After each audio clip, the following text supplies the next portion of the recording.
한국은 우리를 구했을 뿐 아니라 다시 살아가는 법을 가르쳐 주었습니다. 우리는 언젠가 이 은혜를 갚을 수 있기를 간절히 바랍니다. 비록 지금은 작고 불안한 발걸음을 내딛고 있지만 당신들이 보여준 희망을 따라 천천히 나아가고 있습니다. 당신들이 남긴 기억은 우리가 다시 일어설 수 있는 이유가 되었고, 그로 인해 우리는 하루하루를 버텨내고 있습니다. 저희는 영원히 기억할 것입니다. 당신들이 떠나며 보여준 미소와 따뜻한 손길은 저희에게 잊을 수 없는 약속과도 같습니다. 우리는 이곳에서 다시 만날 날을 기다리며 당신들이 항상 행복하고 건강하시길 진심으로 기원합니다. 그리고 우리에게 준 사랑을 우리도 언젠가 누군가에게 전할 수 있기를 바랍니다. 당신들을 평생 잊지 않겠습니다. 정말 감사합니다, 한국. 이라고 말하는 여성이 있습니다. 대체 무슨 사연인지 오늘 사연 바로 시작하겠습니다. 안녕하세요. 저는 레일라입니다. 튀르키예 남부의 작은 도시 안타키아에서 평범한 삶을 살고 있었어요. 제 남편 케말과 10살 난 아들 무스타파, 그리고 2살 배기 딸 아일린과 함께 아침 식사를 준비하던 그날 아침을 영원히 잊을 수 없습니다. 2023년 2월 6일, 모든 것이 끝난 듯 느껴졌던 그 순간을 말이죠. 아침은 항상 가족과의 소중한 시간입니다. 케말은 식탁에서 신문을 읽으며 커피를 마셨고, 무스타파는 그 옆에 앉아 숙제를 정리하고 있었어요. 저는 딸아이의 머리를 묶어주며 흥얼거리고 있었죠. 그때였습니다. 처음에는 지진 경고음인지 알 수 없던 소리가 들렸고 땅이 미세하게 흔들리는 듯 했어요. 하지만 몇 초도 되지 않아 집 전체가 거대한 파도 위에 떠 있는 것처럼 요동치기 시작했습니다. 저는 딸을 안고 본능적으로 방구석에 웅크렸습니다. 무스타파, 케말. 2사람의 이름을 불렀지만 폭발음 같은 소리와 함께 벽이 무너지며 우리의 시야를 가로막았어요. 집이 무너져 내리면서 공기가 갑자기 뿌옇게 변하고 제 귀에는 마치 세상이 부서지는 소리만 들렸습니다. 저와 딸은 간신히 방 한쪽에 갇혔고 저는 무스타파와 케말의 목소리를 들을 수 없었죠. 우리가 살아남을 수 있을까? 아니, 남편과 아들은 무사할까? 그 질문이 머릿속을 떠나지 않았습니다. 그러나 두려움과 공포에 사로잡힐 시간이 없었습니다. 저는 곧바로 아일린을 감싸 안으며 최대한 숨을 고르려 노력했어요. 폐허 속에서 어두움과 먼지는 저를 질식시킬 듯했지만 아이를 보호해야 한다는 생각이 저를 붙잡아 주었죠. 시간은 지나지 않았습니다. 혹은 지나갔다고 느껴지지 않았습니다. 저는 무너진 집의 잔해 속에서 하늘이 아닌 천장의 조각들만 보며 가만히 누워 있었어요. 아이가 울음을 터뜨렸지만 저는 그 울음소리가 살아있다는 증거라며 스스로를 위로했습니다. 그러나 시간이 흐르며 딸은 울음을 멈췄고 저는 딸의 작은 숨소리가 점점 희미해지는 듯 느껴졌어요. 이대로 죽을 수는 없다는 생각에 온몸으로 잔해를 밀어내려고 했지만 제 힘은 어둠 속으로 빨려 들어가는 것처럼 무력했습니다. 그렇게 몇 시간이 흘렀을까요? 아니, 며칠이 흘렀을까요? 제 몸은 점점 마르고 굶주림이 몰려왔습니다. 주변에서는 간헐적으로 울음소리와 비명소리가 들려왔지만 곧이어 침묵이 찾아오곤 했습니다. 저는 폐허 속에 갇힌 이들의 마지막 목소리를 듣고 있다는 끔찍한 생각에 사로잡혔죠. 그때 어렴풋이 외부에서 들려오는 목소리가 있었습니다. 살아있는 사람이 있습니까? 소리를 내주세요. 저는 본능적으로 여기 있어요. 제발 살려주세요. 라고 외쳤습니다. 그러나 목이 마르고 피로가 쌓인 탓에 제 목소리는 거의 들리지 않았을 것입니다. 절망에 빠져 다시 침묵하려던 그때 잔해가 움직이는 소리가 들렸습니다. 먼지가 날리고 희미한 빛이 제 눈앞으로 들어왔어요. 힘내십시오라는 목소리가 들렸습니다. 시간이 흐르고 조심스럽게 파헤쳐진 잔해 너머로 두 눈이 마주친 사람은 한국인 구호대원이었습니다. 그는 저를 보며 괜찮습니다. 당신과 아기는 안전하게 구조될 것입니다라고 말했어요. 그 말은 단순한 위로가 아니라 제게 생명을 다시 불어넣는 주문과도 같았죠. 제 심장은 다시 뛰기 시작했고 저는 아일린을 껴안으며 간신히 미소를 지었어요. 잔해 속에서 손이 뻗어들어와 우리를 꺼내주던 순간 저는 눈물이 멈추지 않았습니다. 밖으로 나왔을 때 밝은 햇빛이 제 눈을 찌를 정도였죠. 공기가 탁했지만 폐허 속에서 나온 후 처음 느끼는 바람은 마치 다른 세상 같았어요. 그들은 저를 들것에 올리고 아일린을 조심스럽게 안고 있었습니다. 아기의 얼굴을 보니 먼지투성이었지만 다행히 숨을 고르고 있었습니다. 저는 그 순간 아일린이 살아있다는 사실에 다시 눈물을 쏟았습니다. 정말 감사합니다. 제가 작은 목소리로 말하자 한 구호대원이 고개를 끄덕이며 미소를 지었어요. 아이는 괜찮습니다. 우리는 형제의 나라를 돕기 위해 왔습니다. 형제의 나라라는 말이 낯설었지만 그들의 태도에서 진심이 느껴졌어요. 그 말 한마디가 얼마나 따뜻하게 다가왔는지 모릅니다. 이국에서 온 사람들이 저를 가족처럼 대하고 있다는 느낌은 정말 말로 표현하기 힘든 감정이었습니다. 그들은 저를 다른 생존자들이 모여있는 임시 거주지로 데려갔습니다. 그곳에는 다양한 국적의 구호대가 있었지만 한국 구호대는 단연 돋보였어요. 그들은 단순히 구조 작업만 하는 것이 아니라 생존자들에게 직접 음식을 나눠주고 물을 건네는 모습이 인상 깊었죠. 다른 구호대가 주로 전문적인 구조 활동에 집중했다면 한국 구호대는 생존자 한 명 한 명의 상태를 세심히 살피고 있었습니다. 저를 데려온 대원 중 한 명은 제게 담요를 덮어주며 차가운 물을 건넸습니다. 물을 천천히 마시세요. 괜찮아질 겁니다. 그의 목소리는 잔잔했지만 확신에 차 있었습니다. 저는 물을 한 모금 마시며 그의 얼굴을 올려다봤습니다. 당신은 왜 이렇게 먼 곳에서 우리를 돕기 위해 왔나요? 제가 물었어요. 그는 잠시 생각하더니 말했습니다.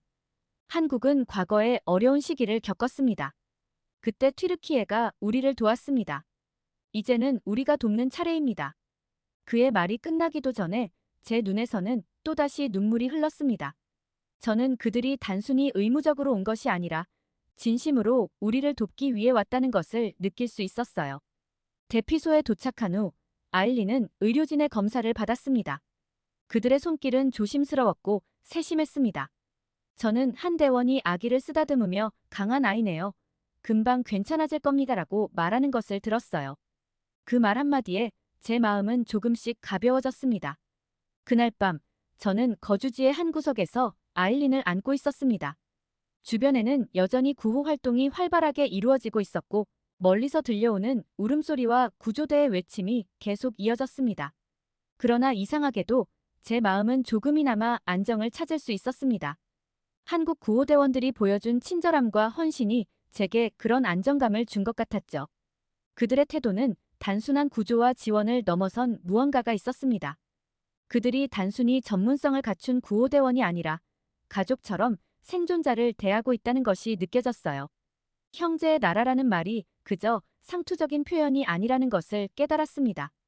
그들은 진심으로 우리가 괜찮아지기를 바라고 있었어요. 임시 거주지에서의 생활은 고통과 위로가 뒤섞인 시간이었습니다. 가족을 잃은 이들의 울음소리와 절망 속에서도 한국 구호대는 우리에게 잊을 수 없는 희망의 빛이 되어주었죠. 아일린은 한국 구호대의 보살핌 덕분에 조금씩 안정을 되찾고 있었습니다. 하지만 제 마음속엔 여전히 무거운 돌덩이 같은 불안감이 자리 잡고 있었어요. 무스타파와 케말, 그들이 잔해 속 어딘가에서 저를 기다리고 있을지도 모른다는 생각이 끊임없이 저를 괴롭혔죠. 어느 날 대피소에 새로운 생존자가 구조되었다는 소식이 들렸습니다. 구조된 사람의 이름이 발표될 때 저는 숨을 멈췄습니다. 그러나 무스타파나 케말의 이름은 들리지 않았어요. 저는 참을 수 없었습니다. 저를 잔해 속으로 데려가 주세요. 제 가족을 찾아야 해요. 한국 구호대원들에게 간절히 부탁했습니다. 그들은 제 요청에 당황했지만 제 눈에서 결단과 절박함을 읽은 듯 보였습니다. 한 구호대원이 말했습니다. 위험하지만 당신이 정말 원한다면 저희가 함께 할게요. 하지만 잔해 속에서 침착해야 합니다. 저는 고개를 끄덕이며 감사를 표했습니다. 아일린은 다른 생존자들과 함께 대피소에 남겨졌고 저는 구호대와 함께 잔해로 향했습니다. 그곳은 말로 표현할 수 없는 혼란 그 자체였습니다. 부서진 건물들과 흩어진 잔해, 그리고 아직도 구조되지 못한 사람들을 찾는 대원들의 긴박한 움직임이 이어지고 있었죠. 저는 무스타파와 케말이 마지막으로 있었던 방을 기억하며 대원들에게 위치를 설명했습니다. 그들은 즉시 해당 지역을 파헤치기 시작했습니다. 잔해를 뒤지는 동안 제 마음은 절망과 희망 사이를 오갔습니다. 시간이 지나도 아무것도 발견되지 않았고 저는 점점 더 초조해졌어요. 그러나 대원들은 단 한순간도 포기하지 않았습니다. 한 대원이 여기서 소리가 들립니다. 라고 외치는 순간 저는 심장이 멎는 줄 알았습니다. 우리는 다급히 자네를 걷어내며 소리의 근원을 찾았어요. 하지만 발견된 것은 제 가족이 아니라 이웃집 할머니였습니다. 그녀는 겁에 질린 얼굴로 잔해 속에서 울고 있었습니다. 대원들은 조심스럽게 구조하며 그녀의 상태를 확인했습니다. 저는 안타까움과 동시에 적어도 한 생명이 더 구해졌다는 사실에 작은 위안을 느꼈죠. 하지만 제 가족은 여전히 찾을 수 없었습니다. 시간이 점점 흐르면서 구조 작업은 점점 힘들어졌고 대원들의 얼굴에도 피로가 묻어났습니다. 한 대원이 저에게 다가와 말했습니다. 우리는 계속 노력할 것입니다. 당신이 원하는 대로 끝까지 함께하겠습니다. 그들의 말은 제게 큰 힘이 되었어요. 그날 저녁 저는 아일린을 재우고 조용히 한 구석에 앉아 있었습니다. 모든 것이 멈춘 듯한 정적 속에서 제 귀에는 여전히 무스타파의 목소리가 들리는 듯했죠. 그들이 어딘가에서 고통스러운 시간을 보내고 있을지도 모른다는 생각이 제 마음을 조각내고 있었습니다. 한국 구호대의 한 대원이 저를 발견하고 조용히 다가왔어요. 그는 무릎을 꿇고 제 손을 가만히 잡으며 말했습니다. 괜찮습니다. 슬퍼해도 됩니다. 그게 잘못된 게 아닙니다. 그의 말은 진심이었지만 저는 고개를 저으며 대답했습니다. 괜찮지 않아요. 제 아이는 어디 있는지조차 모르는데 어떻게 괜찮을 수 있죠? 그는 잠시 저를 바라보다가 한 가지 이야기를 들려주었습니다. 제가 한국에서 구조대원이 되었던 이유는 제 가족이 과거에 비슷한 일을 겪었기 때문입니다. 잃어버린 사람이 있는 고통을 알고 있기에 저는 그 마음을 잊지 않으려고 이 일을 선택했습니다. 그러니 저도 당신의 마음을 조금은 이해할 수 있습니다. 눈물이 끊임없이 났지만 제게 굉장히 큰 위로가 되었습니다. 다음 날 마을 사람들이 자발적으로 복구 작업에 동참하기 시작했습니다. 저도 가만히 원망만 할 수는 없다는 생각에 아일린을 맡기고 손을 걷어붙였어요. 무너진 벽돌을 치우고 사용할 수 있는 자재를 모으며 각자의 자리에서 최선을 다했습니다. 한국 구호대는 이런 움직임을 이끌어내는 중심에 있었죠. 그들은 언제나 미소를 잃지 않았고 우리의 손길을 하나하나 격려했습니다. 저는 복구 작업을 하면서 처음으로 내 손이 다시 쓸모있다는 느낌을 받았어요. 잔해 속에 갇혀있을 때와는 달리 제 손끝에서 무언가가 만들어지고 있다는 사실이 저를 조금씩 바꾸어 놓았습니다. 내 손으로 뭔가를 만들 수 있다면 다시 살아갈 수도 있을 거야. 제 안에서 작은 희망이 피어오르는 것을 느꼈습니다. 그날 밤 한국 구호대는 생존자들을 위해 작은 모닥불 자리를 마련했어요. 불빛 아래에서 사람들은 서로의 얼굴을 마주보며 다시 살아갈 방법을 이야기했죠.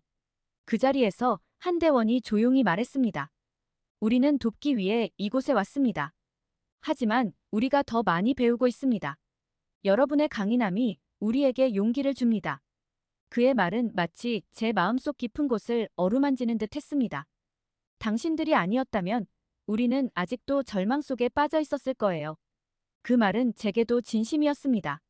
그들이 우리를 단순히 구해준 것이 아니라 우리 자신을 구할 방법을 가르쳐주고 있었어요. 그날 밤 저는 아일린을 품에 안고 중얼거렸습니다. 우리는 일어설 수 있을 거야. 무스타파와 케말도 어딘가에서 우리를 응원하고 있을 거야. 비록 가족을 찾는 여정은 아직 끝나지 않았지만 저는 처음으로 앞으로 나아갈 용기를 얻었습니다. 한국 구호대가 이곳에서의 마지막 날을 맞이했다는 소식이 퍼졌습니다. 그들은 10일간 쉬지 않고 우리와 함께 잔해를 파헤치고 생존자를 구했으며 우리를 위해 쉼터와 기본 시설을 마련해 주었죠. 그러나 이제 그들도 떠날 준비를 하고 있었습니다. 모두가 그들의 떠남을 실감하지 못한 듯 보였어요. 이 폐허 속에서 우리의 손을 잡아준 유일한 사람들이었기에 그들이 없어진다는 것은 다시 혼자 남겨질 것 같다는 불안을 불러일으켰습니다. 사람들은 모여서 조용히 그들의 헌신에 대해 이야기했고 그들에게 무엇이라도 감사의 뜻을 전하고 싶어 했습니다. 그날 오후 구호대는 거주지 한가운데에 모두를 모았습니다. 마지막 인사를 전하기 위한 자리였죠. 그들은 구조 작업을 통해 생존자 8명을 구했지만 남은 피해자들을 모두 구하지 못한 데 대한 아쉬움을 느끼고 있었습니다. 구호대 대장은 침착한 목소리로 말을 시작했습니다. 여러분, 우리는 이제 떠날 시간이 되었습니다. 짧은 시간이었지만 이곳에서 여러분과 함께했던 시간은 우리에게도 잊을 수 없는 기억으로 남을 것입니다. 여러분은 우리에게 강인함과 연대의 가치를 보여주셨습니다. 우리가 할 수 있는 일이 더 많지 않았다는 점이 안타깝지만 여러분이 앞으로 서로를 돕고 다시 일어설 것을 믿습니다. 그의 말에 곳곳에서 울음소리가 들려왔습니다. 저 역시 그들의 말이 가슴에 깊이 와닿았습니다. 그들은 단순히 구조작업을 하러 온 이방인이 아니었어요. 그들은 우리의 형제였고 우리와 함께 고통을 나눈 사람들이었습니다. 구호대원들은 한 명 한 명 우리와 작별 인사를 나누었습니다. 그들은 생존자들에게 다가가 진심 어린 위로의 말을 건넸고 고개를 숙이며 작별의 인사를 전했습니다. 제가 대장을 찾아가 작별 인사를 전했을 때 그는 제 손을 꼭 잡으며 말했습니다. 레일라 씨, 당신은 이미 충분히 강한 사람입니다. 앞으로 어떤 어려움이 와도 당신의 아이와 마을 사람들을 위해 버틸 수 있을 겁니다. 저는 울먹이며 대답했습니다. 당신들이 아니었다면 우리는 여기까지 올 수 없었을 거예요. 형제의 나라라는 말이 무슨 뜻인지 이제야 알 것 같습니다. 그들이 떠나는 시간이 다가오자 임시 거주지에 있던 사람들은 모두 길가에 모여 그들을 배웅했어요. 구호대는 차량에 올라타기 전 마지막으로 손을 흔들며 말했습니다. 여러분을 항상 기억하겠습니다. 이곳에서 다시 만날 날이 오길 바랍니다. 그들의 목소리는 단호하면서도 따뜻했고 그 순간 저는 이별이 아니라 새로운 약속을 하는 것 같다는 느낌을 받았습니다. 차량이 천천히 출발하자 사람들은 손을 흔들며 그들을 배웅했습니다. 몇몇은 울고 있었고 몇몇은 조용히 손을 모아 감사의 기도를 드리고 있었어요. 저도 아일린을 품에 안고 끝까지 그들이 보이지 않을 때까지 손을 흔들었습니다. 그날 밤 거주지는 낯설 정도로 조용했습니다. 그들의 발소리와 목소리가 더 이상 들리지 않는 이곳은 조금 더 외롭게 느껴졌어요.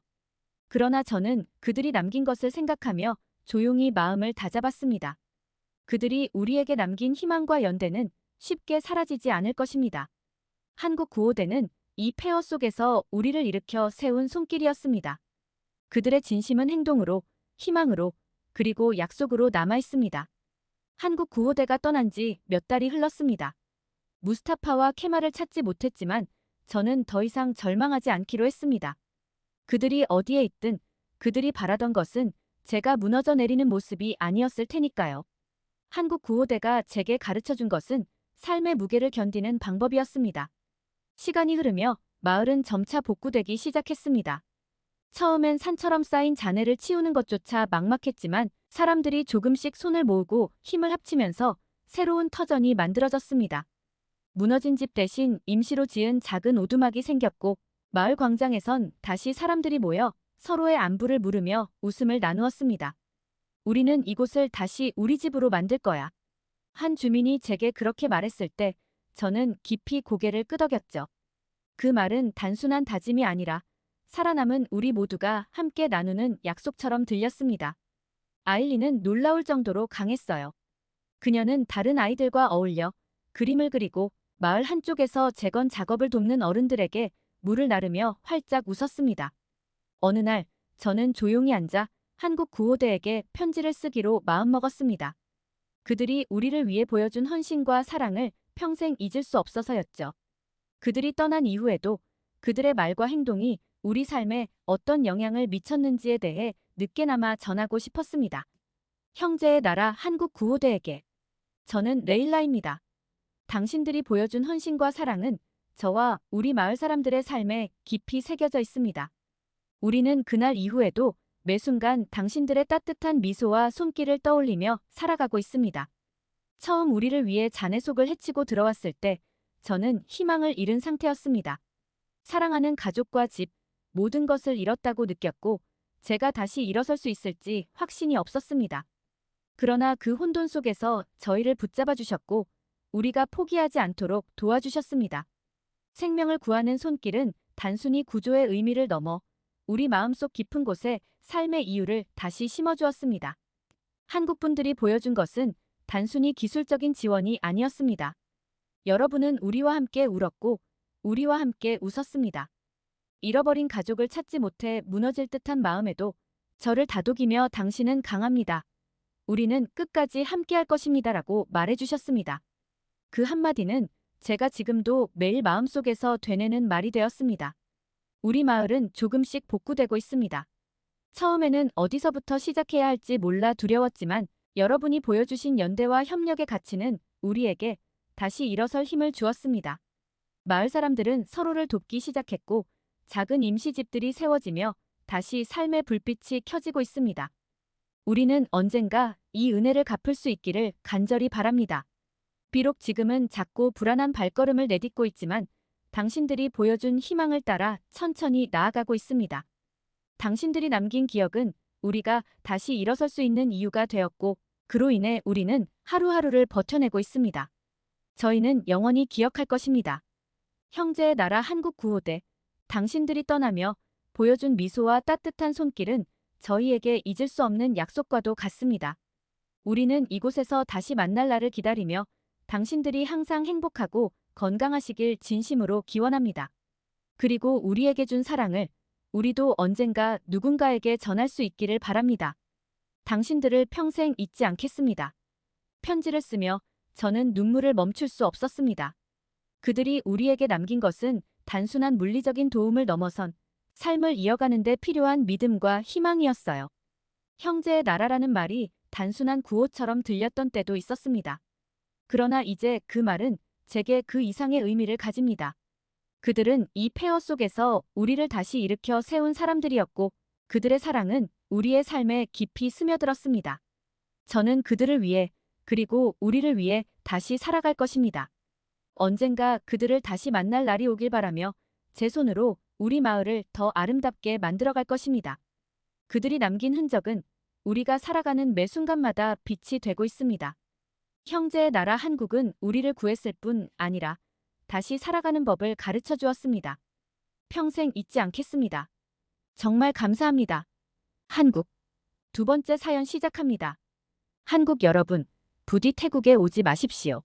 이곳은 더 이상 여러분이 알고 있던 그 태국이 아닙니다. 아름다운 해변과 미소 짓는 사람들의 나라가 아닌 마약이 만연한 위험한 곳이 되어버렸습니다. 여러분의 안전과 건강, 그리고 소중한 추억을 위해 다른 여행지를 선택하시기 바랍니다. 여기 어느 미국인이 한국인들은 태국으로 오면 안 된다고 말하며 사연을 보내왔습니다. 대체 무슨 사연인지 오늘 사연 바로 시작하겠습니다. 안녕하세요. 저는 브록슨 해밍웨이입니다. 30년이 넘는 세월 동안 미국에서 열정적인 기자로 활동하다 은퇴 후 새로운 삶을 꿈꾸며 태국으로 왔습니다. 10년 전 태국에 처음 왔을 때 아름다운 태국의 모습을 보고 반했습니다. 이국적인 문화와 아름다운 풍경으로 유명한 이곳에서 평화롭고 경제적인 노후를 보내고 싶었죠. 하지만 제 눈앞에 펼쳐진 지금의 태국은 상상 이상의 충격 그 자체였습니다. 10년 전에 보았던 태국의 모습은 지금 찾아볼 수 없습니다. 방콕에 첫 발을 내딛던 그날, 저는 흥분과 기대로 가슴이 뛰었습니다. 공항을 빠져나오자마자 온몸으로 느껴지는 후텁지근한 열대 공기, 거리 곳곳에 즐비한 노점상에서 풍기는 향긋하고 이국적인 음식 냄새, 그리고 순박하고 따뜻한 미소를 지어주는 태국인들의 얼굴. 모든 것이 새롭고 신선했으며 이곳에서의 삶에 대한 기대로 가슴이 부풀었죠. 여기서라면 정말 여생을 편안하고 행복하게 보낼 수 있겠어 라고 확신했습니다. 하지만 그런 장밋빛 기대는 불과 몇 주 만에 산산이 부서져 버렸습니다. 코로나 팬데믹 이후의 태국은 제가 상상하고 동경했던 그곳이 전혀 아니었습니다. 물가는 하늘 높은 줄 모르고 치솟았고 한때 관광객들로 북적이던 거리에는 이제 실직자들이 넘쳐났습니다.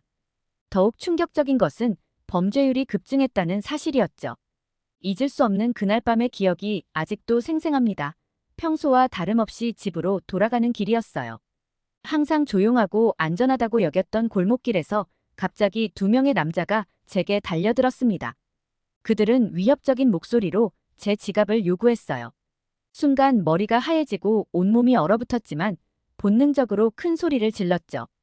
다행히도 근처를 순찰하던 경찰관이 빠르게 현장에 도착해 저를 구해주었습니다. 하지만 그 공포와 무력감의 순간은 제 뇌리에 깊이 각인되어 지워지지 않았습니다.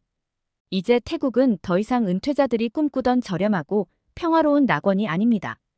경제적 혼란과 사회적 불안이 가득한 악몽의 나라로 변모해버렸어요. 매일 아침 현지 뉴스를 보며 한숨만 나옵니다. 끝없는 물가 상승, 치솟는 실업률, 끊이지 않는 범죄 소식. 이런 현실을 마주할 때마다 이게 정말 내가 그토록 꿈꾸던 은퇴 후의 삶인가? 라는 의문이 듭니다. 한때 활기와 생동감으로 가득했던 거리의 모습도 완전히 달라졌습니다. 이제는 음산하고 불안한 분위기가 거리 곳곳을 감돕니다. 길가에 앉아 구걸하는 실직자들의 모습을 볼 때마다 가슴이 아픕니다. 언젠가 한 젊은이에게 다가가 왜 일을 하지 않느냐고 물었더니 일자리가 없어서요. 찾아봐도 없습니다. 라는 절망적인 대답이 돌아왔죠. 그의 눈에 담긴 좌절감은 이 나라의 현 상황을 그대로 반영하고 있었습니다. 이웃집에 사시는 친절한 할머니께서 최근 강도 피해를 당하셨다고 합니다. 경찰에 신고했지만 아무런 조치도 취해지지 않았다고 하시더군요. 이런 일들이 반복되면서 이제는 밤에 외출하는 것조차 두려워하게 되었습니다. 태국 정부는 이러한 위기 상황을 타개하기 위해 노력하고 있다고 주장하지만 그 효과는 전혀 체감되지 않고 있습니다. 오히려 상황은 나날이 악화되는 것만 같아요. 얼마 전 TV에 출연한 정부 고위 관료는 곧 모든 것이 좋아질 것이라고 장담했지만 그의 말에는 어떤 구체적인 계획이나 설득력 있는 근거가 전혀 없었습니다. 태국에 온 지 몇 달이 지났을 무렵 저는 충격적인 사실을 알게 되었습니다. 한국에 불법 체류하고 있는 태국인들의 이야기를 들었는데 그들의 적반하장 태도에 경악을 금치 못했습니다. 이는 제가 태국 사회에 대해 가지고 있던 인식을 완전히 뒤흔들어 놓았습니다. 어느 화창한 날, 방콕의 한 아늑한 카페에서 우연히 귀국한 태국인 청년과 대화를 나누게 되었습니다. 그는 한국에서 3년간 불법 체류하다 최근에 강제 출국당했다고 했습니다. 처음에는 그의 힘든 경험에 동정심이 들었고 그의 이야기를 진지하게 들으려 했습니다. 하지만 대화가 진행될수록 제 마음은 점차 분노로 가득 차기 시작했습니다. 그 청년은 눈을 크게 뜨고 격앙된 목소리로 이렇게 말했습니다. 한국 정부가 우리를 너무 못살게 굴어요. 우리가 한국 경제에 이바지하는데 왜 이렇게 박해하는지 모르겠어요. 우리는 그저 더 나은 삶을 위해 열심히 일했을 뿐인데 저는 그의 말에 깜짝 놀라 물었습니다. 하지만 당신은 불법 체류자였잖아요. 그건 한국법을 어긴 거 아닌가요? 그의 대답은 더욱 충격적이었습니다. 그는 눈을 부라리며 말했습니다. 법이 문제예요. 한국은 우리 같은 사람들 없이는 돌아가지 않아요. 그들의 더러운 일, 힘든 일은 모두 우리가 하고 있어요. 그런데도 이런 비인간적인 법을 만들어 우리를 내쫓다니 이게 말이 됩니까? 그들은 우리의 노동력은 원하면서 우리의 존재는 인정하지 않으려 해요. 저는 더 이상 참지 못하고 말했습니다. 하지만 그건 한국의 주권이고 법률이에요. 어떤 나라든 자국민을 우선시하는 것은 당연한 일 아닌가요? 그러자 그는 더욱 격앙된 모습으로 저를 노려보며 말했습니다. 당신은 아무것도 모르면서 우리가 얼마나 고생하는지 알아요? 한국 사람들은 우리가 하는 일은 안 하려고 해요. 우리가 없으면 한국 경제는 무너질 거예요. 그들은 우리를 이용만 하고 버리는 거예요. 이 대화는 곧 주변 사람들의 관심을 끌었고 놀랍게도 대부분이 그 청년을 지지했습니다. 한 중년 여성은 이렇게 말했어요. 맞아요. 내 조카도 한국에서 일하다 쫓겨났어요. 한국은 우리를 노예처럼 부리다가 필요 없으면 내다 버려요. 이게 어떻게 선진국이라고 할 수 있죠? 저는 할 말을 잃었습니다. 이들의 논리는 완전히 뒤틀려 있었습니다. 자신들의 불법 행위는 전혀 인정하지 않은 채 모든 책임을 한국에 돌리고 있었습니다. 더 놀라운 것은 이런 생각이 단순히 개인의 의견이 아니라 이 사회에 널리 퍼진 인식이라는 점이었습니다. 그들의 눈에는 한국이 가해자로 자신들은 피해자로 비춰지고 있었습니다. 이 사건 이후 저는 이 문제에 대해 더 깊이 파고들기로 했습니다. 저널리스트로서의 본능이 발동한 것인지 아니면 단순한 호기심 때문인지 모르겠지만 저는 태국 전역을 돌아다니며 비슷한 경험을 한 사람들을 만나기 시작했습니다. 놀랍게도 굉장히 많은 사람들이 같은 생각을 가지고 있었고 이는 제가 예상했던 것보다 훨씬 더 광범위한 문제였습니다. 한 마을에서는 전체 청년의 절반 이상이 한국에서 불법 체류 경험이 있다고 했습니다. 그들은 한국에서의 경험을 마치 영웅담처럼 이야기했어요. 우리가 한국의 공장을 돌리고 있어요. 우리 없인 한국 경제가 무너질 거예요. 이런 말들이 오갔죠. 심지어 일부 사람들은 한국 정부가 태국에 보상을 해야 한다고 주장했습니다. 우리 노동력으로 한국이 발전했으니 이제는 그 대가를 치러야 해요. 이런 주장을 들을 때마다 저는 어이가 없었습니다. 한 지역 신문사를 방문했을 때 저는 더 큰 충격에 휩싸였습니다.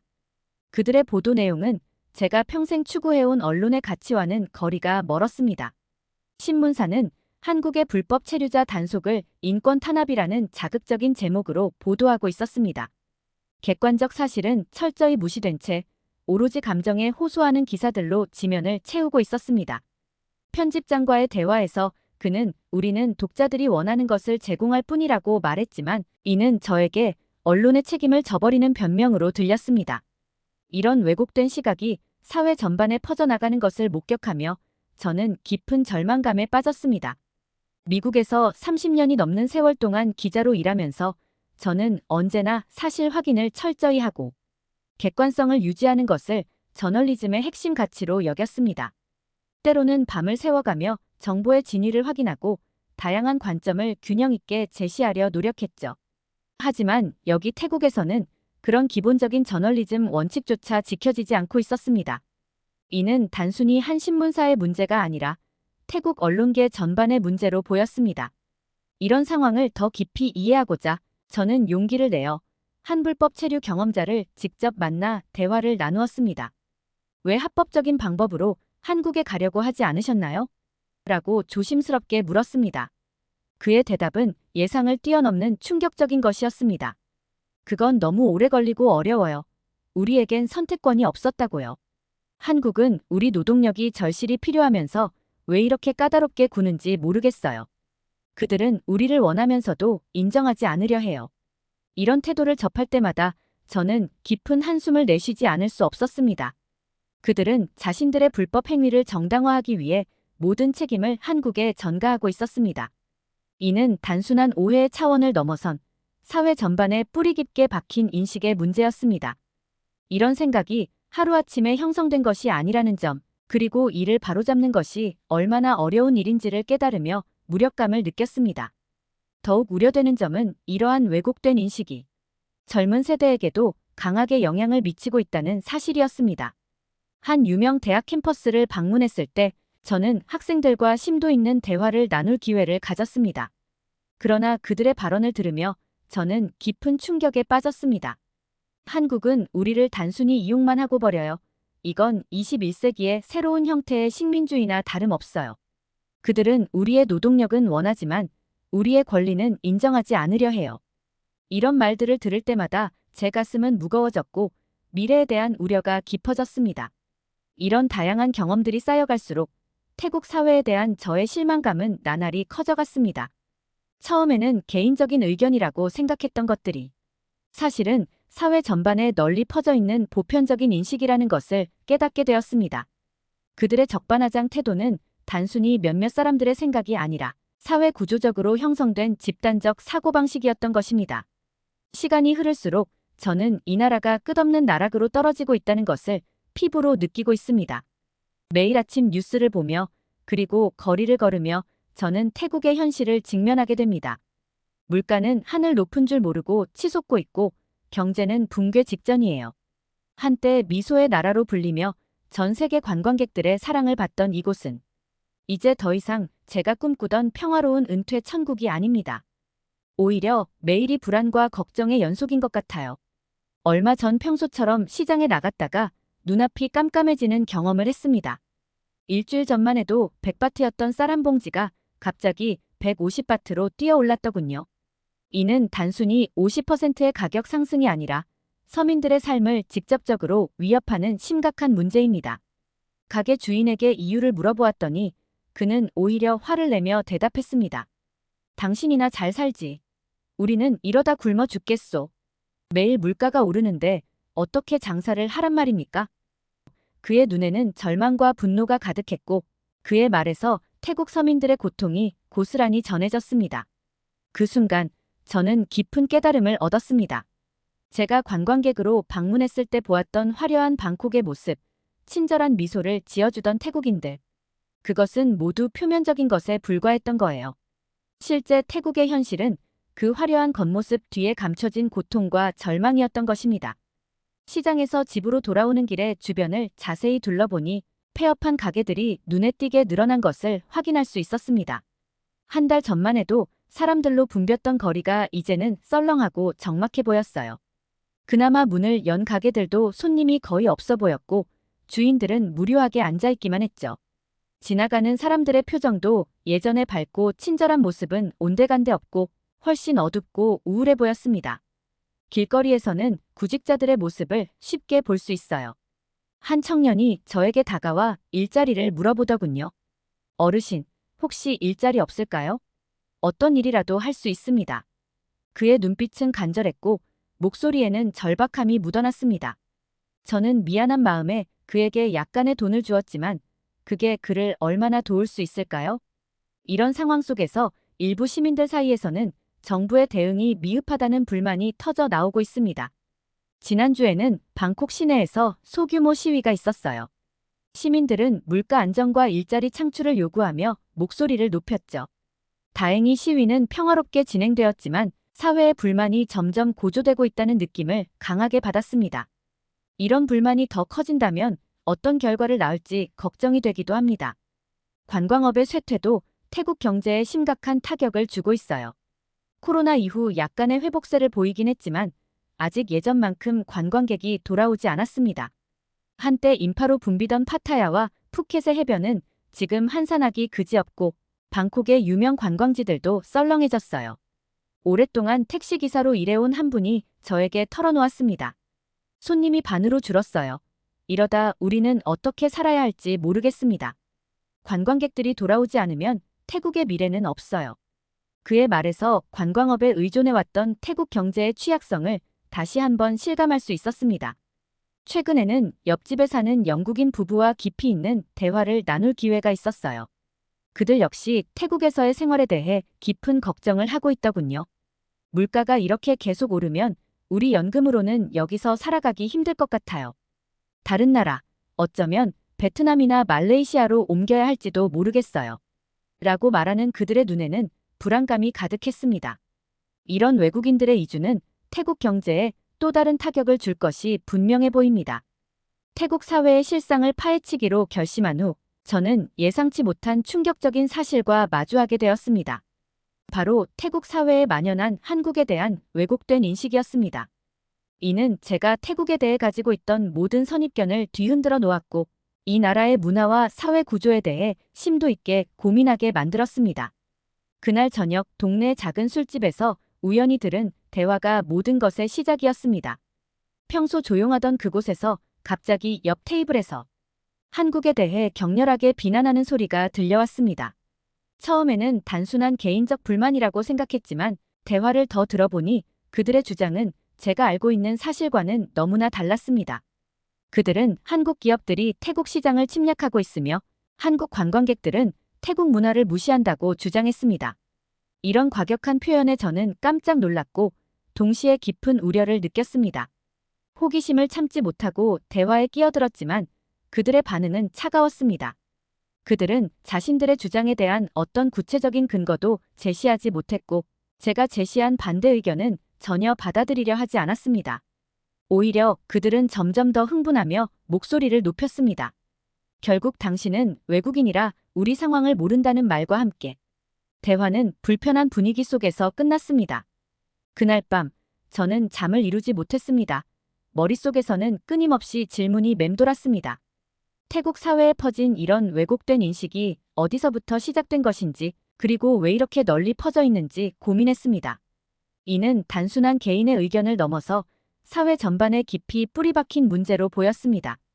이 의문을 해결하기 위해 저는 다음 날부터 지역 도서관과 인터넷을 통해 관련 자료들을 찾아보기 시작했습니다. 그 과정에서 저는 더욱 놀라운 사실들을 발견했습니다. 많은 태국 매체들이 한국에 대해 편향된 시각으로 보도하고 있었고 일부 정치인들은 자국의 경제 문제를 한국 탓으로 돌리는 발언을 서슴지 않고 있었습니다. 이는 단순한 오해를 넘어서 의도적인 여론 조작으로 보였습니다. 이런 상황을 더 깊이 이해하고자 저는 지역 커뮤니티 센터에서 열린 경제 포럼에 참석했습니다. 그곳에서 들은 내용은 제 예상을 훨씬 뛰어넘는 것이었습니다. 한 태국 경제학자가 발표 중에 이런 말을 했습니다. 한국은 태국보다 경제적으로 더 낫지 않습니다. 그들의 성장은 단순히 운이 좋았던 것뿐입니다. 저는 깜짝 놀라 귀를 의심했습니다. 객관적인 경제 지표를 봐도 한국의 경제력이 태국보다 훨씬 앞서는데 이런 주장을 공개적으로 하다니 믿기 힘들었습니다. 더 놀라운 것은 청중들의 반응이었습니다. 그들은 고개를 끄덕이며 동의하는 모습이었고 일부는 열렬히 박수까지 쳤습니다.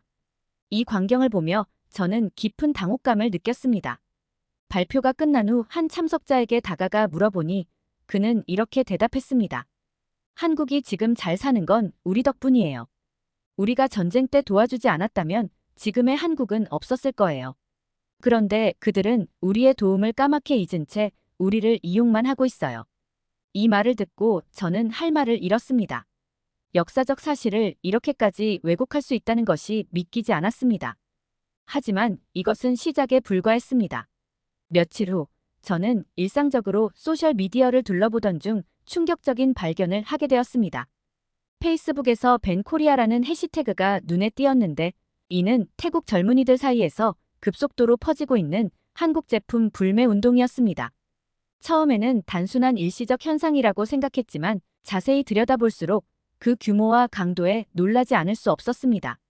그들의 주장은 매우 강경했습니다. 한국 기업들이 우리 시장을 장악하고 있다. 우리 기업들은 다 망하고 있다. 이대로 가다간 우리 경제가 완전히 무너질 것이다. 호기심에 이끌려 이 해시태그를 더 자세히 살펴보았습니다. 그 결과는 충격적이었습니다. 놀랍게도 수많은 게시물이 올라와 있었고 그 대부분이 한국에 대한 부정적인 내용으로 가득 차 있었습니다. 한국 관광객들이 태국 문화를 무시한다는 글, 한국 드라마가 태국의 전통적 가치관을 해치고 있다는 주장, 심지어 한국 기업들이 태국의 자원을 착취하고 있다는 음모론까지. 다양한 불만과 비난이 쏟아지고 있었습니다.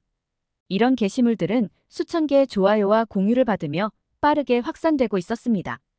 이런 현상을 목격하면서 저는 깊은 실망감과 동시에 강한 분노를 느꼈습니다. 30년이 넘는 기간 동안 기자로 일하면서 저는 항상 사실 확인의 중요성과 객관적 보도의 필요성을 강조해왔습니다. 그것이 저널리즘의 기본 원칙이자 사회의 건강한 발전을 위한 필수 요소라고 믿어왔기 때문입니다. 하지만 여기 태국에서는 그런 기본적인 저널리즘 원칙조차 지켜지지 않는 것 같았습니다. 사실 확인 없이 감정에 호소하는 주장들, 근거 없는 비난, 왜곡된 정보들이 무분별하게 퍼져나가는 모습을 보며 저는 이 사회의 미래에 대해 깊은 우려를 느꼈습니다. 이 상황을 더 깊이 이해하고자 저는 용기를 내어 벤 코리아 운동에 적극적으로 참여하고 있는 한 대학생과 직접 대화를 나눠보기로 했습니다. 카페에서 만난 그 학생에게 왜 한국을 그렇게 비난하는 거죠? 라고 조심스럽게 물었습니다. 그의 대답은 예상을 뛰어넘는 충격적인 내용이었습니다. 한국은 우리나라를 이용만 하고 있어요. 그들의 성공은 우리의 희생 위에 세워진 거예요. 그들은 우리의 시장을 잠식하고 우리의 문화를 왜곡하고 우리의 정체성을 위협하고 있어요. 이대로 가다간 우리는 한국의 식민지가 될 거예요. 저는 최대한 차분히 그의 주장에 대해 반론을 제기하려 노력했습니다. 한국 기업들의 투자로 인한 일자리 창출, 기술 이전, 경제 성장 등의 긍정적인 영향에 대해 구체적인 사례를 들어가며 설명했죠. 또한 문화 교류의 중요성과 그로 인한 상호 이해의 증진에 대해서도 이야기했습니다. 하지만 그 학생은 제 말을 전혀 듣지 않으려 했고 오히려 점점 더 흥분하는 모습을 보였습니다. 결국 그는 저를 한국의 입장만 대변하는 외국인이라고 비난하며 자리를 박차고 나가버렸습니다. 이런 경험들이 쌓여갈수록 태국 사회에 대한 제 시각도 변해갔습니다. 처음에 보았던 미소 짓는 얼굴들 뒤에 이렇게 깊은 편견과 오해가 자리 잡고 있다는 사실이 저를 괴롭혔습니다. 더 큰 문제는 이런 인식이 단순히 개인적인 의견이 아니라 사회 전반에 퍼져 있는 현상이라는 점이었습니다. 저는 이 나라의 현실에 대해 점점 더 깊은 실망감을 느끼고 있습니다. 처음 이곳에 왔을 때 기대했던 변화와 발전의 모습은 어디에서도 찾아볼 수 없었습니다. 오히려 태국은 제자리 걸음을 하고 있거나 어쩌면 뒤로 가고 있는 듯한 느낌마저 듭니다. 매일 아침 창밖을 바라보면 거리의 모습은 변함이 없습니다. 하지만 그 불변의 모습 속에 숨겨진 현실은 점점 더 악화되고 있었습니다. 경제는 계속해서 추락하고 있으며 물가는 끊임없이 오르고 있습니다. 그러나 더 큰 문제는 태국인들의 태도에 있었습니다. 그들은 이러한 어려운 상황을 개선하기 위한 어떠한 실질적인 노력도 하지 않는 것 같았습니다. 대신 그들은 외부의 탓을 하며 한국이나 다른 나라를 비난하는 데 열중해 있었습니다. 이런 태도는 문제 해결을 더욱 어렵게 만들고 사회의 발전을 가로막는 큰 장애물로 보였습니다. 반면 한국의 모습은 태국과는 완전히 달랐습니다. 한국은 제가 미처 깨닫지 못했던 사이에 놀라운 속도로 성장하여 전 세계에서 기술과 경제의 중심으로 자리 잡았습니다. 특히 첨단 산업 분야에서의 발전은 눈부셨습니다. 반도체, 전기차, 배터리 기술 등에서 한국 기업들은 세계를 선도하고 있었고, 이는 글로벌 시장에서 한국의 위상을 크게 높이고 있었습니다. 불과 몇 년 전만 해도 상상하기 힘들었던 일들이 한국에서는 현실이 되고 있었죠. 인공지능, 5G 통신, 로봇공학 등 미래 기술 분야에서도 한국은 빠르게 앞서 나가고 있었습니다. 이에 반해 태국은 마치 시간이 멈춘 듯 과거에 머물러 있었습니다. 아니, 어쩌면 퇴보하고 있는지도 모른다는 생각이 들었습니다. 경제적 발전은커녕 현상 유지조차 힘겨워 보였습니다. 한때 동남아의 호랑이로 불리며 아시아 경제의 중심 국가 중 하나로 여겨졌던 태국의 그 찬란했던 모습은 어디에서도 찾아볼 수 없었습니다. 대신 정체된 경제, 늘어나는 빈부격차, 그리고 미래에 대한 비전 부재가 태국 사회 전반에 퍼져 있었습니다. 이런 극명한 대조를 목격하면서 저는 한국에 대한 제 평가를 완전히 바꾸게 되었습니다. 제가 미국에서 기자로 일할 당시에도 한국의 성장은 놀라웠지만 지금의 한국은 그때의 제 예상을 훨씬 뛰어넘는 수준이었습니다. 한국의 성공은 단순한 경제적 성장을 넘어 글로벌 문화 트렌드를 주도하고 국제사회에서의 영향력을 크게 확대하는 등 다방면에서 이루어지고 있었습니다. 이러한 생각을 하던 중 어느 날 저는 방콕의 한 유명 대학에서 열린 국제경제포럼에 참석할 기회를 얻었습니다. 그곳에서 한국의 경제 성장에 대한 심도 있는 발표를 들었는데 그 내용은 저를 더욱 깊이 생각하게 만들었습니다. 발표자는 한국의 성공 요인을 상세히 분석했는데 주요 요인으로 교육에 대한 지속적이고 과감한 투자, 혁신을 위한 끊임없는 노력과 연구개발, 그리고 글로벌 시장을 향한 도전 정신을 꼽았습니다. 특히 어려운 시기에도 포기하지 않고 미래를 위해 투자하는 한국의 전략이 인상 깊었습니다. 발표가 끝난 후 질의응답 시간에 한 태국 학생이 손을 들어 질문했습니다. 한국은 운이 좋아서 그렇게 된 거 아닌가요? 미국의 도움도 많이 받았잖아요. 이 질문을 들으며 저는 깊은 한숨을 내쉬지 않을 수 없었습니다. 여전히 많은 태국인들이 한국의 성공을 단순히 운이나 외부의 도움으로 치부하고 있다는 사실이 안타까웠습니다. 이는 한국의 노력과 성취를 제대로 이해하지 못하고 있음을 보여주는 것이었습니다. 저는 용기를 내어 마이크를 잡았습니다. 한국의 성공은 결코 우연이 아닙니다. 그들은 끊임없는 노력과 혁신, 그리고 변화를 두려워하지 않는 태도로 이 자리에 올랐습니다. 제 말이 끝나자 회장은 잠시 조용해졌습니다. 그리고 곧 열띤 토론이 이어졌습니다. 일부 학생들은 제 의견에 동의했지만 여전히 많은 이들이 한국의 성공을 인정하기 힘들어했습니다. 이 경험을 통해 저는 태국 사회가 얼마나 현실을 직시하지 못하고 있는지 다시 한번 깨달았습니다. 그들은 여전히 한국을 과거의 모습으로만 바라보고 있었고 그들의 성공을 인정하기를 거부하고 있었습니다. 저는 방콕 시내를 천천히 걸으며 이 나라의 현실을 직접 마주했습니다. 거리의 모습은 제가 기대했던 10년 전의 태국의 모습과 완전히 달라져 있었고 그 변화는 충격적이었습니다. 한때 활기차고 평화로웠던 거리는 이제 전혀 다른 모습으로 변해 있었습니다. 길모퉁이마다 대마를 파는 노점상들이 즐비했고 그 광경은 마치 일상적인 풍경처럼 보였습니다. 더 충격적인 것은 관광객들과 현지인들이 전혀 거리낌 없이 마약을 구매하고 있다는 점이었습니다. 심지어 교복을 입은 학생들까지도 대마를 피우는 모습을 목격했을 때 저는 깊은 절망감에 빠졌습니다. 이곳은 더 이상 제가 알고 사랑했던 그 태국이 아니었습니다. 문화와 전통, 그리고 가족 중심의 가치관으로 유명했던 나라가 이렇게 변해버렸다는 사실이 믿기지 않았습니다. 태국 정부는 대마 합법화가 경제적 이익과 의료 목적을 위한 것이라고 주장했지만 현실은 그들의 주장과는 너무나 달랐습니다. 오히려 부정적인 영향이 더 컸습니다. 가족 단위의 관광객들이 태국을 기피하기 시작했고 대신 마약을 즐기려는 관광객들이 급증했습니다.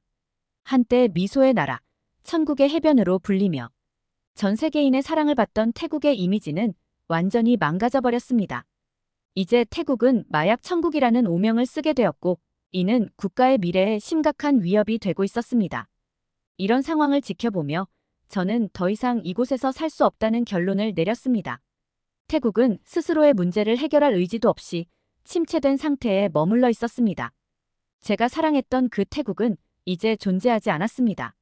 짐을 싸면서 저는 자연스럽게 한국의 모습을 떠올렸습니다. 한국은 끊임없는 노력과 혁신으로 세계적인 강국으로 성장했습니다. 특히 마약 문제에 대해서도 강경한 태도를 보이며 건강한 사회를 유지하고 있었죠. 한국의 이런 단호한 태도와 지속적인 발전 노력은 제게 깊은 인상을 주었고 저는 한국의 이런 모습에 깊은 존경심을 느꼈습니다. 태국과 한국의 현재 모습을 비교하면서 저는 국가의 미래가 얼마나 중요한 선택에 달려 있는지를 다시 한번 깨닫게 되었습니다. 방콕을 떠나기 위해 비행기에 오르며 저는 마지막으로 이 글을 남깁니다. 이는 단순한 여행 후기가 아닌 진심 어린 경고이자 조언입니다. 한국 여러분, 부디 태국에 오지 마십시오. 이곳은 더 이상 여러분이 알고 있던 그 태국이 아닙니다.